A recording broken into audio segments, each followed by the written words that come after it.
ទីក្រុងជាដាគណៈប្រតិភូអាមេរិកនិងអ៊ុយក្រែនចាប់ផ្ដើមជួបគ្នានៅល្ងាចនេះនៅអារ៉ាប៊ីសាអូឌីតដើម្បីរកវិធីបញ្ចប់សង្គ្រាមអ៊ុយក្រែនមុនកិច្ចជំនួបនេះតែប៉ុន្មានម៉ោងប៉ុណ្ណោះអ៊ុយក្រែនបានពន្លះរុស្ស៊ីមួយប្រាវដោយដ្រូនជាង300គ្រឿងហោះងឹតមេឃសម្ដៅទៅទីក្រុងម៉ូស្គូតំបន់ខឹសនិងទីក្រុងតូចធំដទៃទៀតប៉ុន្តែការវាយប្រហារនោះមិនបានបង្កគ្រោះថ្នាក់ធំដុំទេដោយសារខែលការពារមីស៊ីលរបស់រុស្ស៊ីអាចបាញ់ទម្លាក់ស្ទើរតែទាំងអស់ឥឡូវនេះគេដឹងថាអ៊ុយក្រែនចង់ស្នើសុំឲ្យរុស្ស៊ីឈប់បាញ់គ្នាជើងទឹកនិងជើងអាកាសលោកសេឡិនស្គីសង្ឃឹមថាកិច្ច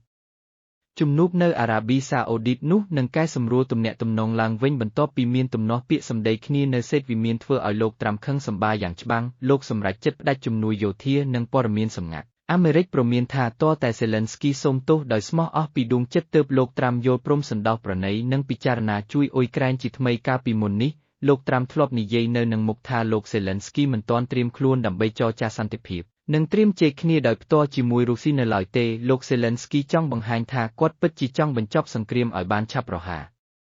ស្តាមដែលអាចធ្វើទៅបានហេតុនេះគាត់ក៏ស្នើសុំឲ្យមានបទឈប់បាញ់ការស្នើសុំនេះក៏ស្របពេលដែលទីក្រុងវ៉ាស៊ីនតោនដាក់សម្ពាធកាន់តែខ្លាំងដើម្បីឲ្យភាគីទាំងពីរចូលទល់ចរចាតាំងពីមុនមានកិច្ចជំនួបនៅអារ៉ាប៊ីសាអូឌីតលោកសេឡិនស្គីបានបង្ហោះនៅលើបណ្ដាញ X និងបង្ហាញសុទិដ្ឋនិយមថានឹងមានលទ្ធផលល្អលោកថាអ៊ុយក្រែនប្រកាន់ជំហរបែបស្ថាបនានៅក្នុងកិច្ចជំនួបនេះទន្ទឹមនឹងនោះលោកក៏កំពុងបោះដៃទៅរកអឺរ៉ុបដើម្បីឲ្យពួកគេគាំទ្រសំណើនៃបទឈប់បាញ់ផងដែរលោកយល់ថានេះជាវិញ្ញាសាសាកល្បងសម្រាប់ទីក្រុងម៉ូស្គូបើពួកគេទទួលយកសំណើនេះមានន័យថាពួកគេចង់បានសន្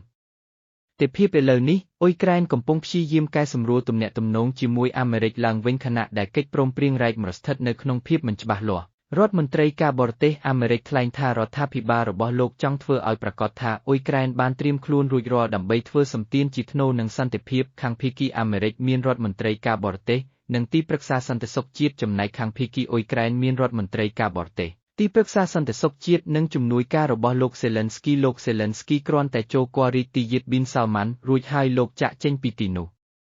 មានន័យថាមិនបានចូលរួមនៅក្នុងកិច្ចជំនួបទ្វេភាគីថ្ងៃនេះទេតាំងពីមុនចេញដំណើរទៅអារ៉ាប៊ីសាអូឌីតលោក Steve Witkoff ដែលជាប្រេសិតពិសេសរបស់លោកត្រាំថ្លែងថាភាគីទាំងពីរអាចនឹងចុះហត្ថលេខាលើកិច្ចព្រមព្រៀងរ៉ែកមរនៅក្នុងពេលឆាប់នេះ